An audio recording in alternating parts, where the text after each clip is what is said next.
ایک ایسی حکومت جس نے 2.5 سال میں اندرونی طور پر پاکستان کے سیاستدانوں کو بیٹھ کر بات نہیں کروائی، وہ آج ہمسایہ ملک میں جا رہے ہیں، وہ وزیر اعظم، اور وہاں بیٹھ کر ریجنل ایشوز کو حل کرنے کی بات کر رہے ہیں. بہت اچھی بات ہے. there is no doubt about regional stability. اگر نہیں ہوگی تو پاکستان میں بھی الٹیمیٹلی اسٹیبلٹی نہیں ہوگی، لیکن اس کے ساتھ ساتھ اندرونی اسٹیبلٹی بھی تو اتنی زیادہ ضروری ہے، پولیٹیکل اسٹیبلٹی بھی تو اتنی زیادہ ضروری ہے. کیا اس حکومت کی توجہ اس اسٹیبلٹی کی طرف ہے؟ دیکھیے، میرے خیال میں ان دونوں چیزوں کو ہمیں ذرا سیپریٹ اس لیے کرنا پڑے گا کہ جو انٹرنیشنل ریلیشنز ہوتے ہیں ان کی اہمیت، ان کا تعلق ریاست اور ملک کے تعلقات سے ہوتا ہے، تو لہٰذا انٹرنل اسٹیبلٹی ہمارے یہاں مجھے نہیں یاد پڑتا کہ پچھلے کوئی 40-50 سال میں کب آئی ہے. ہمیشہ سے ہم نازک موڑ پر ہی کھڑے رہتے ہیں اور گول گول چکر لگاتے رہتے ہیں.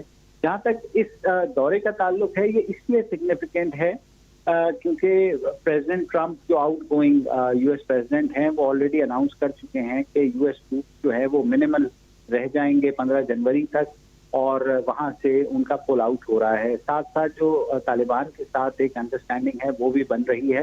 تو میرے خیال میں میں جس طرح سے، کیونکہ میں اس کو فالو کر رہا تھا 1-2 دن سے، تو آپ کو پتا ہے افغانستان کے اندر حکومت کی سطح پر خصوصاً یہ ہے کہ بلیم گیم چلتی رہتی ہے کہ جو کچھ افغانستان میں ہے وہ پاکستان کرا رہا ہے. فور دا فرسٹ ٹائم ہم نے دیکھا کہ کل رات کو جو پریزیڈنٹ اسپوکس پرسن ہیں صدیق صدیقی، انہوں نے ایک پریس ریلیز ایشو کی ہے جس میں انہوں نے یہ کہا ہے کہ پاکستان کی جو پالیسی تھی وہ لیٹلی بدل گئی ہے ٹورڈ ٹیرر ہائیڈ آؤٹ، جس کے لیے وہ کرتے رہے. تو میرے خیال میں اٹس ویری سگنیفیکینٹ کہ اگر کابل اس بات کو انڈرسٹینڈ کر رہا ہے تو یہ پاکستان کا جو تاثر ہے ٹورڈ ادر کنٹریز، خصوصاً امریکہ اور یورپین یونین، اس کے لیے بہت پازیٹیو جائے گا کہ پاکستان جو ہے سیریس ڈائیلاگ کر رہا ہے. ورنہ آپ کو پتا ہے کہ پاکستان کا جو بھی ایک پرسپشن تھا ریگارڈنگ افغانستان وہ کہ ہم جو ہے وہاں پر جو کچھ ہو رہا ہے وہ ہم ہی ذمہ دار ہیں. امریکہ نے 19 سال جو ہے بربادی مچا دی افغانستان میں، مگر اسکیپ گوٹ بنانا چاہ رہے تھے وہ پاکستان کو، جو کہ پاکستان نے جس طرح سے اس کو پھر فائٹ کیا اور جس طرح سے اب یہ اسٹیٹمنٹ آئی، تو میں سمجھتا ہوں کہ پاکستان جو ہے بہت پازیٹیو وے میں اور اوپن مائنڈ کے ساتھ جا رہا ہے اور گیا ہے. وزیر اعظم بھی گئے ہیں اور انہوں نے بھی یہ کہا ہے کہ افغانستان میں جو کچھ ہوگا، جو اسٹیبلٹی آئے گی، وہ پاکستان کے لیے بھی اتنی ہی ضروری ہے. اور ہمیں پتا ہے کہ بھارت جس طرح سے انٹرفیئرنس کرتا ہے افغانستان کے تھرو، تو بہت اس بات کو ہمیں یقینی بنانا ہوگا کہ افغانستان میں جو بھی گورنمنٹ ہوتی ہے کہ گوئنگ فارورڈ اگر طالبان بھی آتے ہیں تو وہ اپنی زمین کو پاکستان کے خلاف استعمال نہ ہونے دیں. اچھا مبشر صاحب، آپ نے بڑی امپورٹنٹ پوائنٹ کی طرف اشارہ کیا ہے، and I would like to discuss this point further, کہ بھارت جو ہے وہ افغانستان کی سرزمین استعمال کر کے ہمیں ایسٹرن بارڈر پہ تو بزی کیے ہوئے ہے، لیکن ویسٹرن بارڈر پہ بھی افغانستان کی سرزمین کے ذریعے بزی رکھتا ہے. ایسے میں ایک آؤٹ گوئنگ رجیم ہے یو ایس کی، جس نے بیسکلی ہاؤڈی مودی بھی ارینج کروایا، جس کی نریندر مودی کے ساتھ بڑی اچھی بنتی بھی رہی، ڈونلڈ ٹرمپ اینڈ ریپبلکنز.